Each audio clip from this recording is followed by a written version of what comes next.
I'm Rosalie, 36, and I've spent my adult life building a successful career as a financial advisor in Boston. For years, I took pride in supporting my parents financially, believing I was fulfilling my duty as a daughter.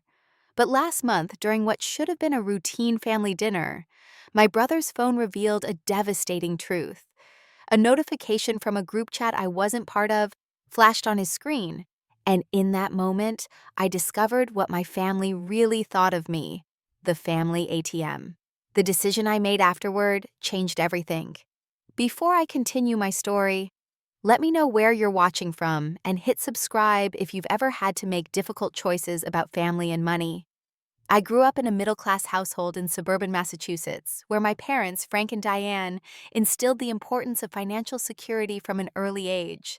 Our family wasn't wealthy, but we were comfortable enough. Dad worked as a sales manager for a manufacturing company, while Mom balanced part-time administrative work with taking care of our home.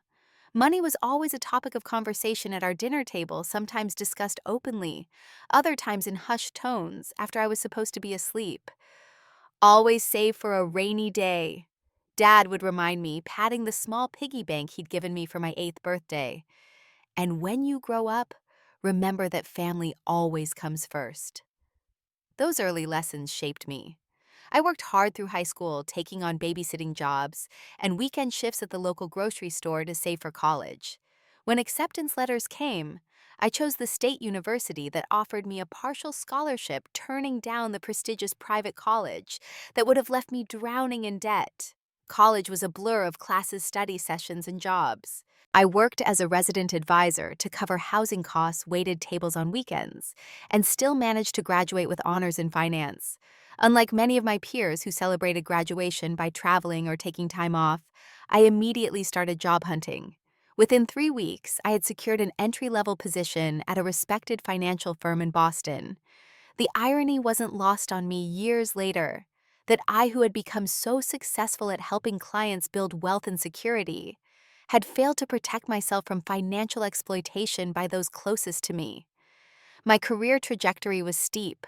I worked longer hours than anyone else in my cohort, took additional certifications on weekends, and volunteered for the difficult clients no one else wanted to handle. By 28, I had been promoted 3 times and had built a substantial client base. My salary had tripled since my first year, and for the first time, I felt financially secure. It was around this time that the dynamics with my family began to shift. Dad called one evening, his voice uncharacteristically shaky. "Rosie, I don't know how to tell you this, but I've been laid off. 30 years with the company and they're downsizing. At my age, who's going to hire me now?" The fear in his voice broke my heart. I immediately offered to help with their mortgage payment that month. The relief in his voice was palpable, and the gratitude from both my parents when I visited that weekend made me feel like I was finally able to repay them for all they had done for me. "We raised such a wonderful daughter," Mom told her friends on the phone within my earshot. "Rosalie is so successful now and still remembers where she came from." That first financial help was supposed to be temporary, just until Dad found another job. But weeks turned into months, and the job search yielded nothing but rejections. My one-time offer of help gradually evolved into regular contributions to their household expenses. My younger brother Aaron was still finding his way in life at that point. 5 years younger than me, he had dropped out of college after 3 semesters, convinced he would become a successful entrepreneur without a degree. He bounced between living with our parents and crashing on friends' couches, always with a new business idea that was going to be the next big thing. When Aaron needed money for his first serious business venture, a food delivery app focused on health-conscious meals, I wrote him a check for the initial development costs. Like with my parents, I believed this would be a one-time investment. I genuinely wanted to support his ambition and help him find his footing.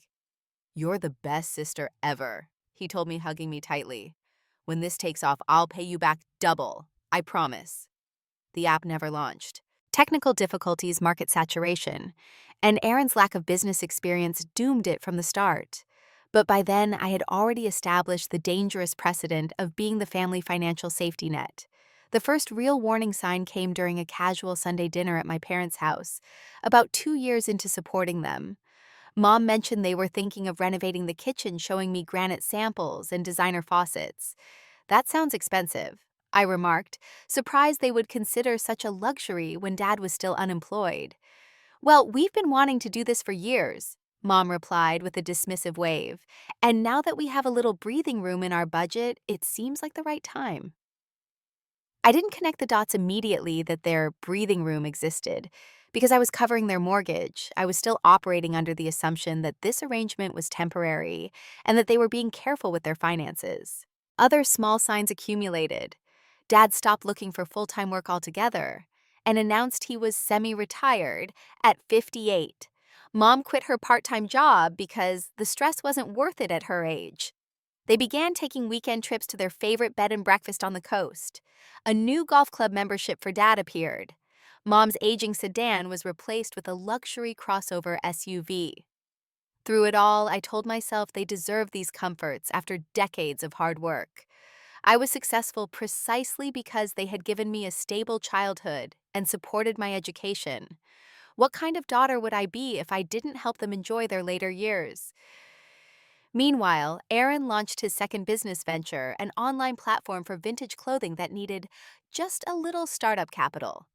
When that failed 8 months later, he had already conceptualized his third idea, a subscription box service for artisanal foods. "Third time's the charm, Rosie," he said with the same enthusiasm as before. "This market is untapped. I've done the research this time." I funded that venture too, ignoring my growing discomfort with the pattern. By this point, 5 years had passed since that first mortgage payment, and my financial support had become an unspoken expectation rather than a gratefully received gift. What started as occasional help had morphed into an unsustainable burden. Every month, I transferred money to my parents for their mortgage on a house they had upgraded to 2 years earlier, claiming they needed more space for when grandchildren come. I paid for Dad's heart medication, though he seemed healthy enough to play 18 holes of golf 3 times a week. Mom's shopping habits expanded from occasional splurges to regular purchases of designer items she casually mentioned during our phone calls. "You should see this beautiful handbag I found on sale," she'd say. "Only $800, can you believe the bargain?" When I didn't immediately offer to buy it for her birthday, the conversation would take a subtle turn. Of course, I couldn't possibly justify spending that on myself. Not when we're trying to be so careful with money these days. Your father's medication just went up again. The guilt trip worked every time. 2 days later, I'd send the money for the bag along with extra for emergencies, knowing full well that the emergencies were increasingly their normal lifestyle expenses. Aaron's financial requests became more frequent too. His food subscription business had failed, but he had already moved on to his fourth venture, a social media consultancy that needed new equipment and marketing materials. When I hesitated suggesting he try to secure a small business loan instead, his response cut deep. "Wow, I guess your own brother's success isn't worth investing in. You drop thousands on mom and dad without blinking, but when I'm trying to build something for my future, suddenly you're tight with your money." I transferred the funds that evening, along with an apologetic text about being stressed from work. The pattern continued for months, with Aaron requesting loans that we both knew would never be repaid. The breaking point should have come much earlier. Perhaps when I realized I was postponing my own dream of buying a home, because so much of my savings was going to my family. Or when I had to decline a 2-week international vacation with my closest friends, because I couldn't afford it after paying for my parents' roof repairs. Or maybe when I noticed I was working 60-hour weeks to maintain the lifestyle of 3 other adults, while barely enjoying the fruits of my own labor. But I kept making excuses, kept transferring money, kept playing the role of the dutiful daughter and generous sister. The few times I expressed hesitation or suggested they might need to adjust their expectations, the response was swift and effective. "After all we sacrificed for you," Dad would say, his voice dropping to a disappointed tone that immediately transported me back to childhood. "We gave up so much to give you opportunities. Is it really too much to ask for a little help now that we're older?" Mom's approach was more subtle but equally manipulative. "We're just so proud of what you've accomplished, sweetheart. You know we wouldn't ask if we had any other option. Family supports family, isn't that what we always taught you?" Even my therapist, whom I started seeing for stress-related insomnia, gently questioned the arrangement during our sessions. Rosalie, do you feel there's a balance in what you give to your family and what you receive in return? She asked during our third session. They gave me life, supported me through school, made me who I am. I replied automatically. You can't put a price tag on that. That's very true, she acknowledged. But parents choose to have children knowing the responsibilities that come with that choice. Those responsibilities don't transfer to the child as a debt to be repaid. I dismissed her concerns, though her words lingered uncomfortably in my mind. Deep down, I was beginning to question whether my generosity was being taken for granted, but I wasn't ready to confront that possibility. The financial demands continued to escalate. Dad decided they needed a pool for their backyard because swimming would be good for his joints. Mom joined an expensive country club for the social connections. Aaron's social media consultancy failed, but he immediately pivoted to creating a podcast about entrepreneurship that required professional-grade equipment. I was now giving them collectively over $5,000 every month, not including extras like vacations and special purchases. When I received my year-end bonus, a substantial sum that reflected my hard work and dedication, my first thought wasn't excitement about what I could do with it, but rather how much of it I would need to share with my family. The week before Christmas, they called a family meeting to discuss an upcoming Mediterranean cruise they wanted to take the following summer. We thought it would be wonderful if we could all go together, Mom said, showing me the brochure with the premium suite option circled. Of course, Aaron isn't in a position to contribute financially right now, but we were hoping you might consider it as a gift to the family. The cruise package she had selected would cost over $20,000. I nodded and smiled, promising to look at my budget, all while calculating how many extra client consultations I would need to take on to afford it. Later that night, as I reviewed my financial statements for the year, I was shocked to see that I had given my family over $70,000 in the past 12 months alone. The total over the 5 years since I began supporting them was approaching $200,000. Money that could have been my home, down payment, my retirement security, or simply my chance to enjoy the success I had worked so hard to achieve. Still, I pushed these thoughts aside. Family comes first, I reminded myself. I scheduled the extra consultations, extended my working hours further, and continued the cycle of generosity that was slowly draining not just my bank account, but my spirit. The revelation happened on a Sunday evening in late January. I arrived at my parents' house for our monthly family dinner, a tradition I maintained despite my increasingly busy schedule. Mom had prepared her signature pot roast, the aroma filling the house with familiar comfort that momentarily pushed aside my growing financial anxiety. Rosalie, honey, you look tired, Mom commented as she embraced me in the foyer. She was wearing a new cashmere sweater that still had the subtle sheen of unworn fabric. Work keeping you too busy? Just the usual, I replied, noting the new artwork hanging in the entryway, an original piece that must have cost thousands. The first quarter is always hectic with clients wanting to adjust their portfolios. Dad emerged from the living room, drink in hand. At 63, he looked remarkably well-rested. For someone who supposedly needed financial support due to health concerns that prevented full-time work.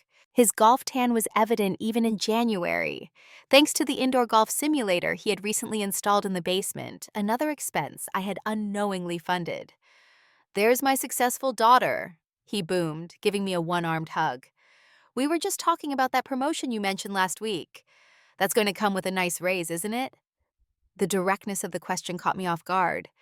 "Yes, though most of it will go to taxes and increased retirement contributions," I said carefully, already sensing where the conversation was heading. Mom exchanged a quick glance with Dad before turning back to me with a bright smile. "Well, we're just so proud of you, dear. Come sit down, dinner's almost ready. Aaron texted that he's running a few minutes late." The dinner conversation flowed through the usual topics: neighborhood gossip, Dad's golf game, Mom's social committee at the country club. Then inevitably, it turned to their upcoming plans.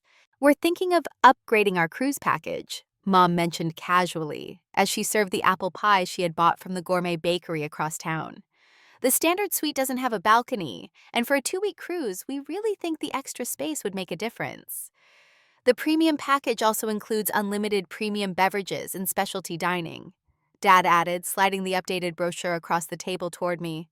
Only about 5,000 more for all three of us. I was calculating the additional cost in my head when Aaron finally arrived, letting himself in with the key he still had from when he had lived with our parents between his second and third failed businesses.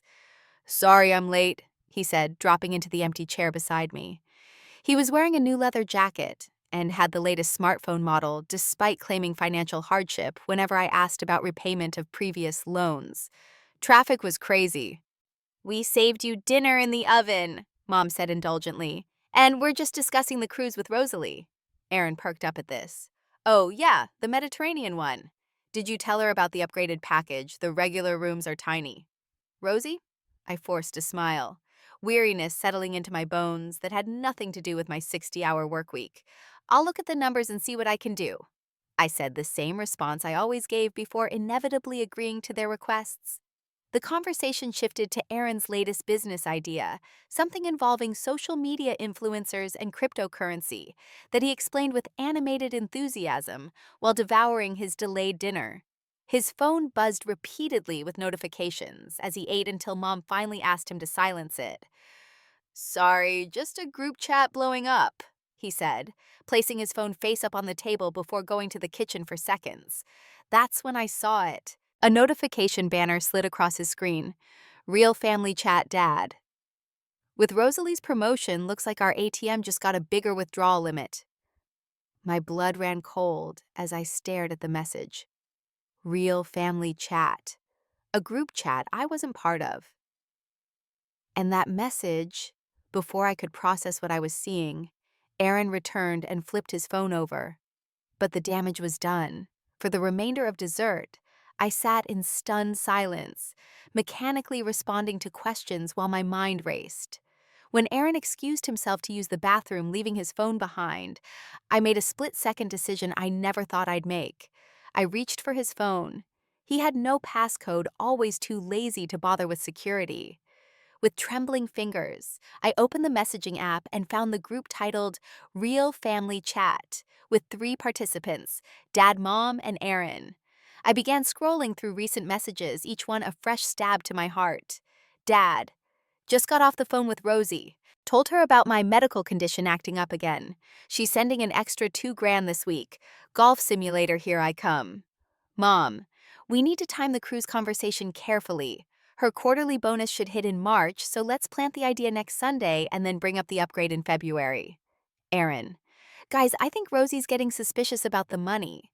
She asked about repayment yesterday. I told her business is still in the startup phase and gave her that sad puppy look she can never resist." Dad: "Don't worry, she's too guilt-ridden to ever cut us off. Just mention how proud we are of her, and she folds every time." Mom: "Remember when we worried about paying for her college? Now she's paying for our retirement. Talk about return on investment." The messages went back months, years possibly, though. I couldn't bear to keep scrolling. I quickly closed the app and replaced the phone exactly as Aaron had left it, just seconds before I heard the bathroom door open. I sat through the remainder of the evening in a state of emotional numbness, a survival mechanism kicking in to get me through the next hour without breaking down. I smiled at appropriate moments, agreed to look at the cruise upgrade, and kissed my parents goodbye with the same affection I always showed all, while feeling as though I had been hollowed out from the inside. The drive home passed in a blur. I don't remember the specific thoughts that cycled through my mind, only the overwhelming sense of betrayal that threatened to suffocate me. I had been played for a fool by the people I loved most in the world, the people I had sacrificed so much to support. When I finally arrived home, I walked directly to my bathroom and vomited violently, my body physically rejecting the reality I had discovered. Then I sat on the cold tile floor and sobbed until there were no tears left, only a raw, aching emptiness, and the beginning embers of anger glowing deep within. That night I didn't sleep. Instead, I pulled out my financial records and began documenting every dollar I had given to my family over the years. The total made me physically ill all over again. $175, $432 over 5 years. Money that had funded not necessary support for aging parents, but luxury purchases, lifestyle upgrades, and my brother's repeated business failures. As the sun rose, I made a decision that would change everything. The family ATM was permanently closed.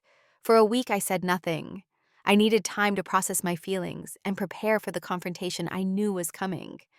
I met with my therapist for an emergency session, pouring out the whole sordid story, while she listened with compassion but not surprise. Unfortunately, financial exploitation within families is more common than people realize, she said gently. What's important now is how you choose to move forward. I also confided in my closest friend Marisa, who had been skeptical of my family's constant needs for years, but had respected my choices too much to intervene. I've been waiting for you to see it, she admitted over coffee in my apartment, but I knew you had to discover it yourself. What are you going to do? I'm cutting them off. I said the words both terrifying and liberating. Completely. I spent the next few days gathering evidence bank statements showing transfers, text message requests for money emails detailing their emergencies. I created a spreadsheet documenting every dollar, given categorized by recipient and purpose. I consulted with a financial advisor about reorganizing my finances and securing my accounts. Then I called a family meeting at my apartment for Saturday afternoon. The neutral territory was intentional, as was the timing. I wanted full daylight for this conversation, not the emotional manipulation of a cozy family dinner. They arrived together looking vaguely concerned about the unusual summons, but generally at ease. Mom had brought her famous brownies, a peace offering for what she likely assumed was a minor issue to discuss. "What's this all about, Rosie?" Dad asked as they settled into my living room. "You sounded serious on the phone." I remained standing a power position my therapist had suggested. "I wanted to talk to you all about our financial arrangement." I began, my voice steadier than I felt. Mom immediately tensed. "Is something wrong with your job? Are you worried about money, sweetie?" "My job is fine. In fact, I just received another promotion," I said, watching Dad's eyes light up with dollar signs. "But that's not why we're here. I'm here to tell you that I will no longer be providing financial support to any of you effective immediately." The silence was deafening. Aaron shifted uncomfortably on the couch while my parents exchanged alarmed glances. "What do you mean?" Dad finally asked, his voice carefully controlled. "Is this temporary? Are you having cash flow issues?" "No," I replied. "This is permanent. I've been supporting all of you for 5 years now. I've given you over $175,000 in that time. Money for supposed necessities that were actually luxuries. Money for medical issues that miraculously disappeared on golf courses and cruises. Money for failed business ventures with no accountability." Their faces registered shock, quickly replaced by defensive anger from Dad and tears from Mom. "I don't understand where this is coming from," Mom said, her voice quavering. "We're family. We've always supported each other." "Let me help you understand," I said, pulling out my phone. "Last month Sunday, I saw a notification on Aaron's phone from a group chat called Real Family Chat that I'm not part of. When he left the table, I looked at it. Aaron's face went pale. "Rosie, those messages weren't what? Aaron, weren't serious. Weren't meant for me to see. Let me refresh your memory. Dad calling me the family ATM. Mom planning purchases around my bonus schedule. You sharing manipulation tactics that work on me. All of you laughing about how guilt-ridden I am and how I always fold when you mention how proud you are of me." Dad's face had turned an alarming shade of red. "You had no right to look at private messages. And you had no right to exploit me financially for years." I shot back, my carefully constructed composure cracking slightly. "You've been living off my hard work, upgrading your lifestyle while I postpone my own dreams and laughing about it behind my back." "We're your parents," Mom interjected, tears streaming down her face. "We gave you everything growing up. Is it so wrong to want to enjoy our retirement years with a little help from our successful daughter?" "A little help?" I echoed incredulously. "You haven't paid your own mortgage in 4 years. You've bought luxury cars, joined country clubs, renovated your home, and taken vacations I couldn't afford for myself all on my dime. That's not a little help." "You make it sound so calculated," Dad said, his tone shifting from anger to wounded indignation. We're not bad people, Rosalie. We're family. Families help each other. Help should go both ways, I replied. What have you done to help me in the past 5 years? When have you considered my financial well-being or future security? When have you ever refused money from me, even when you knew I was working myself to exhaustion to provide it? A heavy silence fell over the room. Aaron, who had been uncharacteristically quiet, finally spoke up.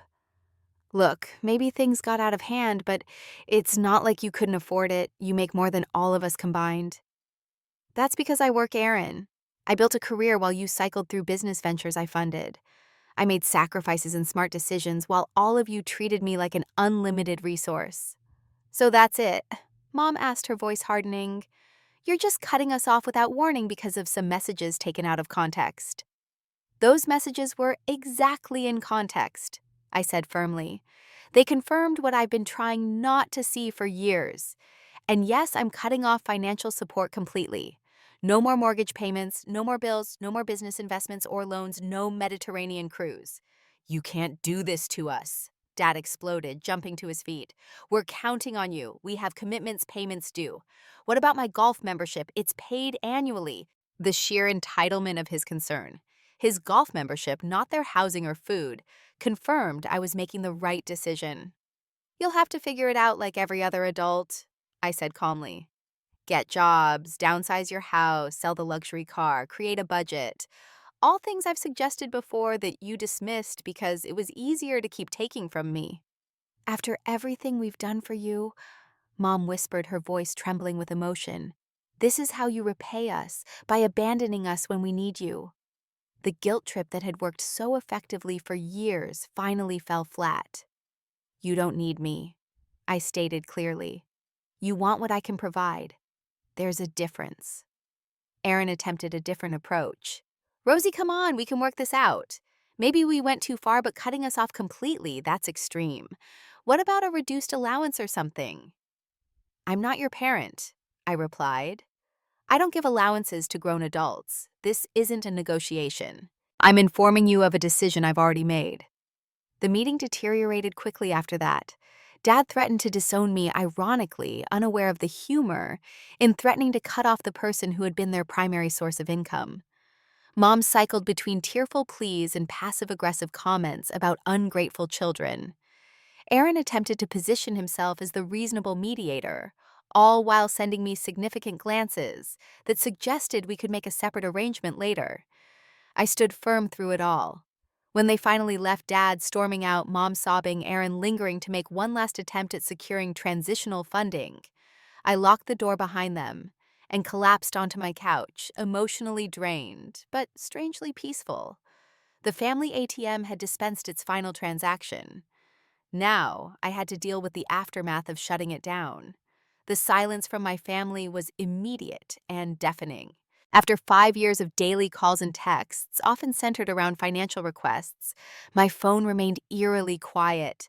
For the first 3 days, I constantly checked it, half expecting the usual barrage of messages. By day 4, I realized this was their first strategy, the silent treatment designed to make me worry and reach out to them. I didn't break. On day 5, the silence was replaced by an orchestrated campaign. It began with a text from Mom. Dad isn't feeling well. The stress of everything. If you care at all, please call. When I didn't respond, Aaron tried next.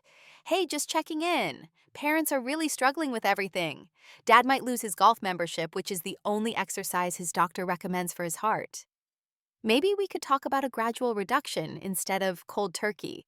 The messages escalated over the next week, alternating between guilt trips, angry accusations, and occasional apologies that never quite acknowledged the real issue. I responded to none of them, following my therapist's advice to maintain firm boundaries.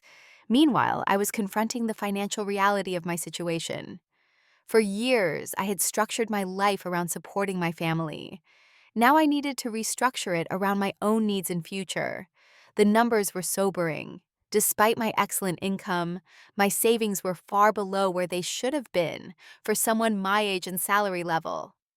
My retirement contributions had been minimal sacrifice to fund my parents' early retirement instead.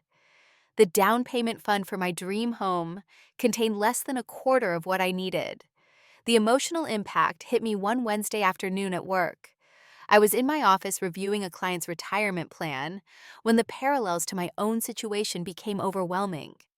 Here I was helping others secure their financial futures, while my own had been compromised by the very people who should have wanted security for me. I excused myself from the office, locked myself in a bathroom stall, and had my first full-blown panic attack. The room spun, my chest constricted, and for several terrifying minutes I couldn't catch my breath. When it finally passed, I splashed cold water on my face and stared at my reflection, barely recognizing the exhausted woman looking back at me. "This stops now," I whispered to myself. "All of it." Marissa came over that evening and stayed the weekend, helping me through the emotional aftermath and distracting me from the constant urge to check my phone. We ordered takeout, watched comedies, and avoided talking about my family until Sunday morning when she gently broached the subject. "Will you go to their house today?" she asked. Sunday dinner had been a sacred tradition for years. "No," I said, surprising myself with the firmness of my response. "That part of my life is over too." The following week brought a new tactic from my family. Aaron showed up at my apartment unannounced, looking appropriately contrite and bearing a peace offering of my favorite coffee. "Can we talk?" he asked when I opened the door, his expression carefully crafted to convey remorse. "Just you and me, sister to brother." Against my better judgment, I let him in. For a few minutes, he maintained the facade, asking about my week and commenting on how good my apartment looked. Then, predictably, he got to the point. "Look, Rosie, I know you're upset about the group chat thing, and I get it. That was messed up. But I'm in a really tight spot with the new business. The investor meeting is next week, and I need just $5,000 to finalize the prototype. It's the last time I'll ask, I swear." The audacity was almost impressive. "Did Mom and Dad send you?" I asked, already knowing the answer. He had the decency to look slightly ashamed. "They might have suggested I could smooth things over. But this is different, Rosie. This business is really going to take off, and then I can help them too, take the pressure off you." "There is no pressure on me anymore," I said calmly. "I'm not funding any of you. Not their mortgage, not their lifestyle, and certainly not your fifth failed business venture." "Sixth, actually," he corrected automatically, then winced at his mistake. "That's not the point. The point is we're family. You can't just cut us off because of a few stupid messages." "I can, and I have," I replied. "And it wasn't just messages, Aaron. It was years of exploitation that the messages merely confirmed. Now I think you should leave." He switched tactics, his expression hardening. "You know they've told the extended family that you're having some kind of breakdown, right? That you've turned your back on family when they need you most. Grandma called me yesterday really worried about you." This was a low blow. My grandmother, my dad's mother, was the one family member I had always been close to. The thought of her believing I had abandoned my parents in their time of need was painful. "Get out," I said, opening the door. "Now." After he left, I immediately called my grandmother. The conversation was difficult but necessary. I told her everything: the years of financial support, the discovered messages, the decision I had made. To my surprise, she wasn't entirely shocked. "I wondered where they were getting the money for all those trips," she said, her voice carrying the wisdom of her 86 years. "Your grandfather and I raised your father to work hard for what he wanted, not to take from others. I'm disappointed in him and in your mother, too. Her support meant everything." She promised to set the record straight with the rest of the extended family. And in the weeks that followed, I received several supportive messages from aunts, uncles, and cousins who had apparently noticed the pattern, but like Marissa had been hesitant to intervene. The strange duality of loss and liberation defined the next few months. I grieved for the family relationships I had believed in while simultaneously experiencing the freedom of reclaiming my financial autonomy. For the first time in years, my paycheck was truly my own. I channeled my energy into rebuilding. I met with financial advisors to create a realistic plan for catching up on retirement savings and building a home down payment fund. I adjusted to weekends without obligations, finding new Sunday traditions that nourished rather than drained me. The silent phone gradually stopped feeling like an accusation and began feeling like peace. 3 months after the confrontation, I received an unexpected email from a realtor. My parents had listed their house for sale.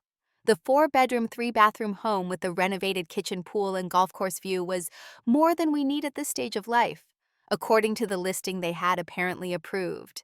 I felt a complex mix of emotions, vindication that they were finally facing reality, concern about where they would go, guilt that it had come to this, and relief that they were taking steps to adjust their new financial circumstances. But mostly I felt nothing at all. The emotional exhaustion of the past years had left me numb to their situation in a way that would have been unthinkable before.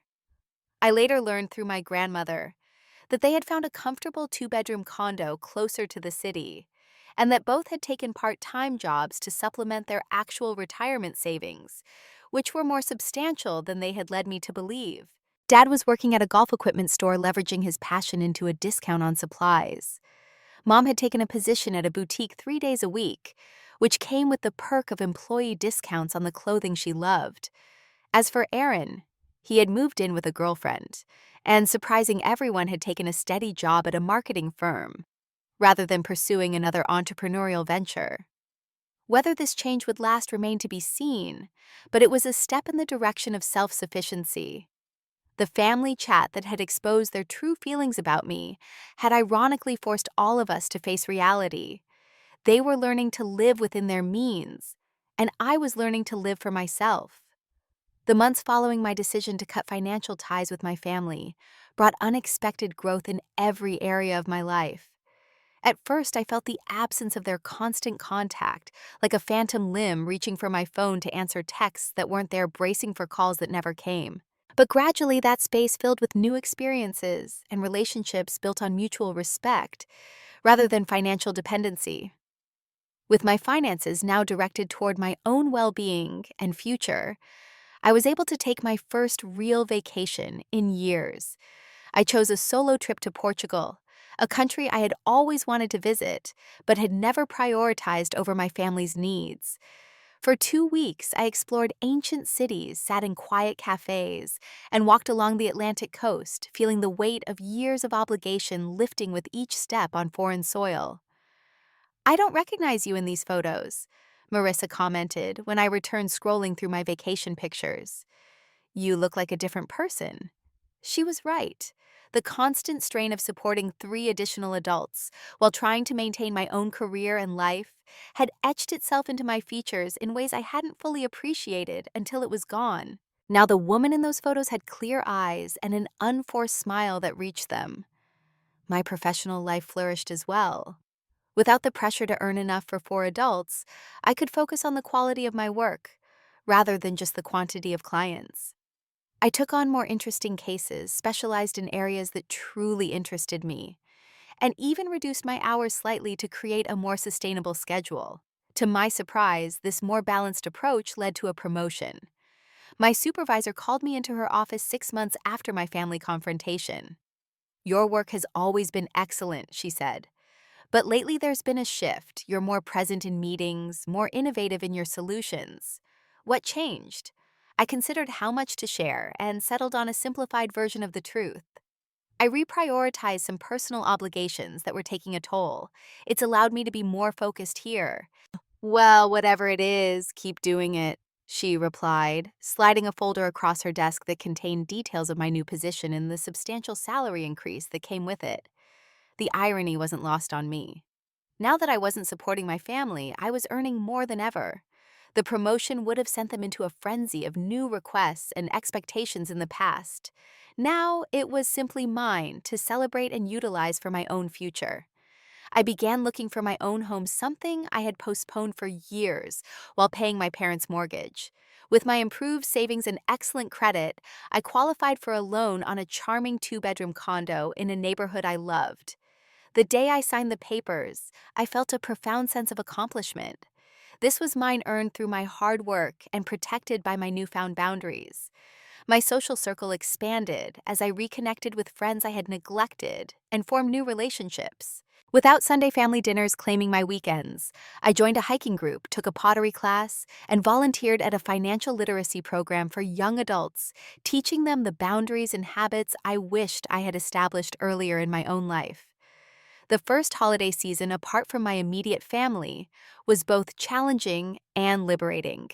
Thanksgiving had always been at my parents' house, with me providing the majority of the food, and often the cooking as well. This year, I accepted an invitation from Marissa and her husband to join their family celebration. "You're sure they won't mind an extra person?" I asked nervously as we drove to her parents' home. "Are you kidding? My mom has been trying to adopt you since college." Marisa laughed. "Just wait until you see how much food she's prepared. You'll think you've been starving all your life." The day was warm, chaotic, and filled with genuine affection. Marissa's parents welcomed me without question. Her siblings included me in their traditional post-dinner board game tournament, and for the first time in years, I enjoyed a holiday without calculating its cost or managing others' expectations. For Christmas, I made a bold decision to travel abroad rather than face the empty space where my family traditions had been. I booked a 2-week trip to New Zealand, spending Christmas Day hiking through breathtaking landscapes, instead of sitting in my parents' living room distributing gifts I had paid for while receiving token items in return. It was on this trip that I met James, an American environmental engineer working on a conservation project. We struck up a conversation at a small cafe in Wellington and ended up spending the next 3 days exploring the city together. Unlike previous relationships that had often floundered under the constant pressure of my family obligations, this connection developed naturally without the shadow of my financial burdens hanging over it. "I'd like to keep in touch when you return to Boston," he said on our last evening together. "I'm actually relocating to Cambridge for a new project in February." We exchanged information, and for once I felt hopeful about a relationship's potential, unencumbered by the complications that had sabotaged my romantic life in the past. The physical changes were perhaps the most noticeable. The chronic headaches that had plagued me for years disappeared. I slept through the night without the aid of medication for the first time since college. The stress-induced weight that had crept on during the worst years of financial support melted away as I reclaimed time for self-care and exercise. "Your blood work looks great," my doctor commented during my annual physical in March. "Blood pressure is normal, stress hormones are down. Whatever changes you've made in the past year, they're working." I continued therapy throughout this period of transformation, working through the complex emotions of grief, anger, liberation, and guilt that cycled through me in unpredictable waves. My therapist helped me recognize that cutting financial ties hadn't been an act of cruelty, but one of necessary self-preservation and ultimately of health for all involved. "Enabling isn't love," she reminded me during a session when I was struggling with doubt about my decision. "Real love includes boundaries.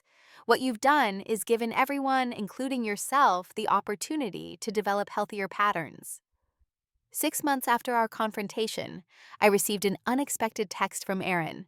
"Can we meet for coffee? Just to talk. No money involved. Promise." After considerable thought and consultation with my therapist, I agreed to a meeting in a public cafe near my office. I arrived prepared for another manipulation attempt, but what I found instead was a noticeably changed brother. Aaron looked different. The designer clothes and carefully cultivated entrepreneur aesthetic had been replaced by a simple button-down shirt and jeans. He seemed less animated, but somehow more substantial, as if he had finally begun to develop depth beneath the surface charm. "Thanks for meeting me," he said as I sat down across from him. "I wasn't sure you would." "I almost didn't," I admitted. "What's this about Aaron?" He took a deep breath. "First, I want to apologize. Really apologize, not just say sorry to smooth things over until the next time I need something. What we did, what I participated in, was wrong. Using you as a financial resource instead of valuing you as a sister was messed up, and I'm genuinely sorry." The words sounded rehearsed, but sincere, as if he had practiced them not to manipulate, but to ensure he expressed himself clearly. "I appreciate that," I said cautiously. "What prompted this realization?" "Losing you," he said simply, "and having to actually grow up.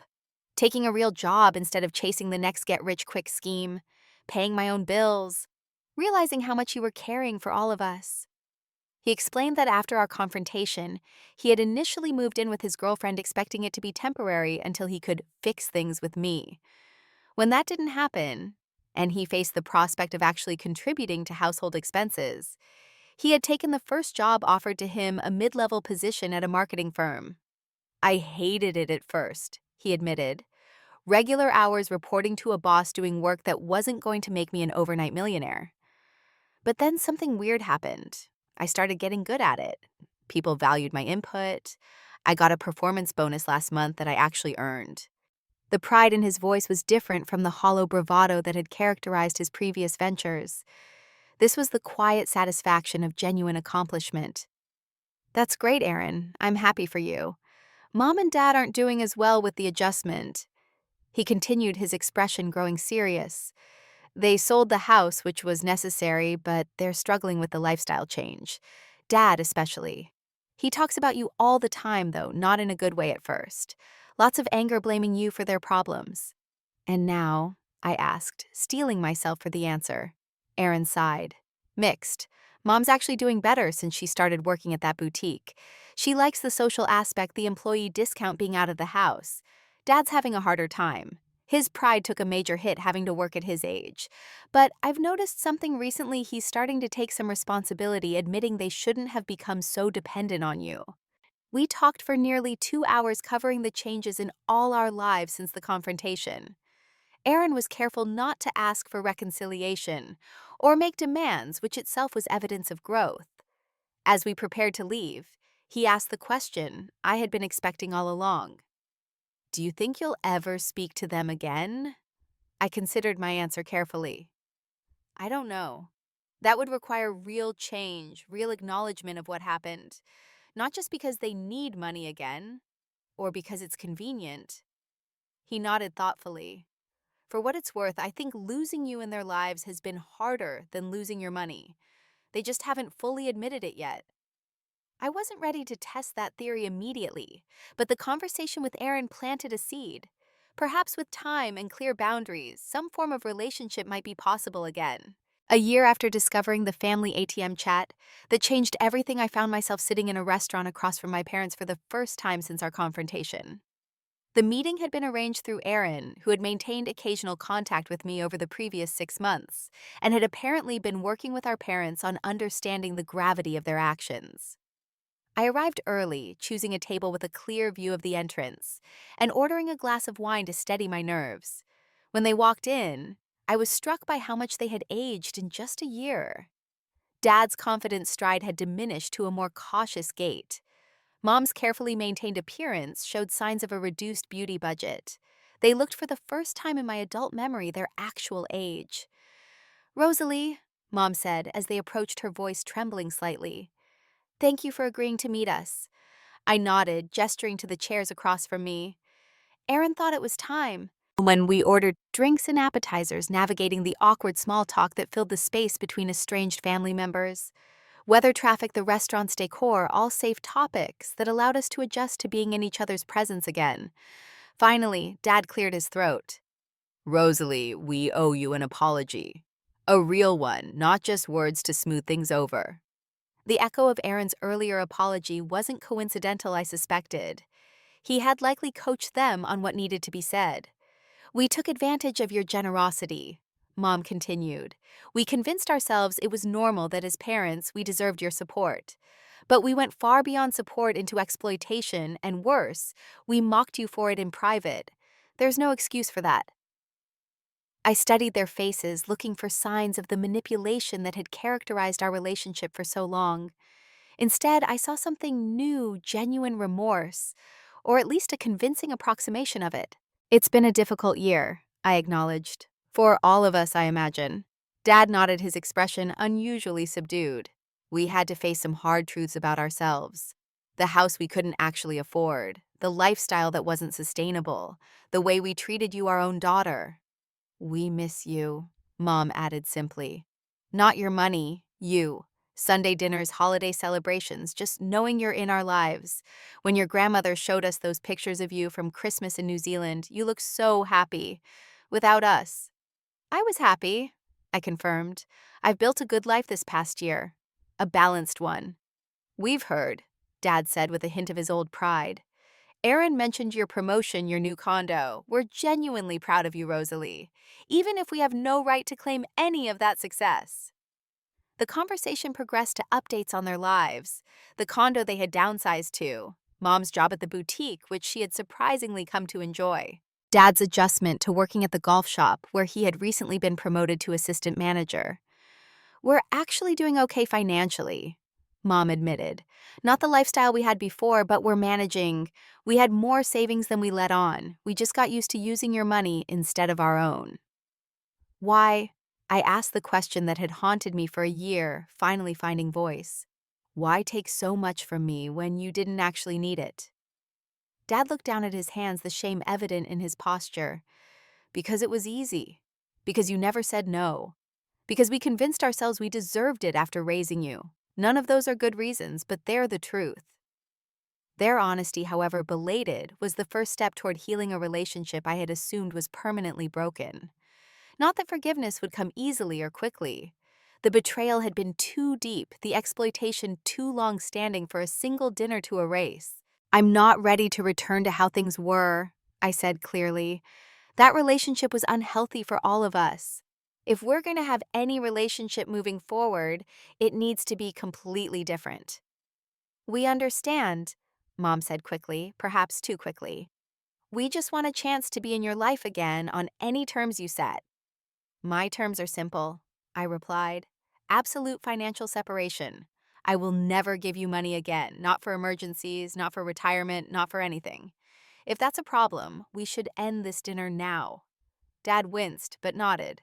That's fair, more than fair considering. I'm also not ready for weekly family dinners or holidays together. We'll need to rebuild trust gradually with boundaries and distance. They accepted these terms with more grace than I had expected, suggesting they had indeed done some reflection during our year apart. We finished the meal with tentative plans for another dinner the following month, a small step toward whatever new relationship might be possible. As I drove home that evening, I felt a complex mix of emotions. Cautious hope that genuine change might be possible, lingering anger at the years of exploitation, pride, in maintaining my boundaries despite their obvious desire for quicker reconciliation, and a deep gratitude for the growth this painful experience had catalyzed in my own life. The journey toward forgiveness without forgetting continued over the following months. We established a new pattern of occasional meals, carefully avoiding discussions of money or subtle guilt trips about my success. When Dad once mentioned in passing how difficult it was to save for a vacation on their current income, I simply changed the subject rather than offering to help. The flash of disappointment in his eyes confirmed that old habits were hard to break, but he quickly adjusted to the new reality. Mom adapted more readily to our reconfigured relationship. She seemed to genuinely enjoy sharing stories from her job, asking about my work with actual interest, rather than calculated assessment of my earning potential. She even developed a friendly rapport with Marissa when they occasionally overlapped at our meetings, something that would have been unimaginable in our previous dynamic, where my friends were largely irrelevant to my family, except as potential networking opportunities. Aaron continued his own growth, maintaining steady employment, and even receiving another promotion at the marketing firm. He began dating a financial analyst who, he confided during one of our coffee meetings, doesn't put up with any of my get-rich-quick nonsense. The fondness in his voice when he spoke about her suggested a healthier relationship than his previous partnerships, which had often been characterized by the same uneven power dynamics that had defined our family. The most profound healing came unexpectedly through helping others. During my journey of recovery from financial exploitation, I had connected with an online support group for people in similar situations. Sharing my story anonymously had been therapeutic, but as I gained perspective and strength, I found myself wanting to provide more active support. With encouragement from my therapist, I started a local in-person group, specifically for those dealing with financial abuse from family members. Our first meeting had just 3 participants besides myself. 6 months later, we had grown to 15 regular attendees, each with their own story of boundaries violated and trust betrayed, each seeking the courage to reclaim their financial autonomy. When you shared that spreadsheet tracking every dollar your family took, it was like a light went on for me. One woman told me after a particularly emotional meeting. I went home and did the same thing. Seeing it all added up in black and white gave me the strength to finally say no to my sister's constant emergencies. This ripple effect of positive change helped transform my pain into purpose. The money my family had taken was gone forever, but the wisdom gained from the experience became an invaluable resource for others walking the same difficult path. My parents never fully understood the depth of the wound their exploitation had created, but they learned to respect the boundaries it necessitated. Our relationship stabilized into something different from before, more distant, but paradoxically more honest. We celebrated my 37th birthday together, a small gathering at a restaurant where they presented me with thoughtful but inexpensive gifts they had clearly saved for, rather than expected me to fund. We've been putting aside a little each month since we last saw you, Mom explained as I opened a simple silver photo frame containing a restored picture of me as a child playing in our old backyard. We wanted it to be meaningful, not extravagant. The gift itself was lovely, but the real present was the evidence of change. They had planned ahead, budgeted, considered what would matter to me rather than to them. Small steps, but significant ones. As for the family chat that had exposed their true feelings, I never asked if it still existed, or what might be said about me there now. Some doors once opened are better left behind as you move forward into new rooms of possibility and growth. The financial setback of supporting my family for those years remained a reality I had to address in my long-term planning. I worked with my financial advisor to create an aggressive catch-up strategy for my retirement savings and adjusted my timeline for certain goals. But the peace and self-respect I had reclaimed were worth far more than the dollars lost. In the end, the most valuable lesson came not from the betrayal itself, but from the rebuilding that followed. I learned that genuine love never comes with a price tag, that healthy relationships thrive on mutuality rather than exploitation, that boundaries are not walls to keep others out, but foundations upon which respect can be built. Most importantly, I discovered that sometimes the most painful realizations lead to the most necessary growth. The day I saw that chat notification and realized I was nothing but an ATM to the people I loved most was the worst day of my life. But it was also the first day of a journey toward authentic relationships, self-respect, and a life truly my own. Have you ever had to make a difficult decision about family and money? The hardest part for me was realizing that real love includes boundaries. And sometimes the most loving thing you can do is say no. If my story resonated with you, please share your experiences in the comments below. And if you found value in hearing about my journey from family ATM to financial independence, please like this video, subscribe to the channel, and share with anyone who might need to hear that it's okay to prioritize their own financial well-being. Thank you for listening, and remember, your worth isn't measured by how much you give, but by how authentically you live.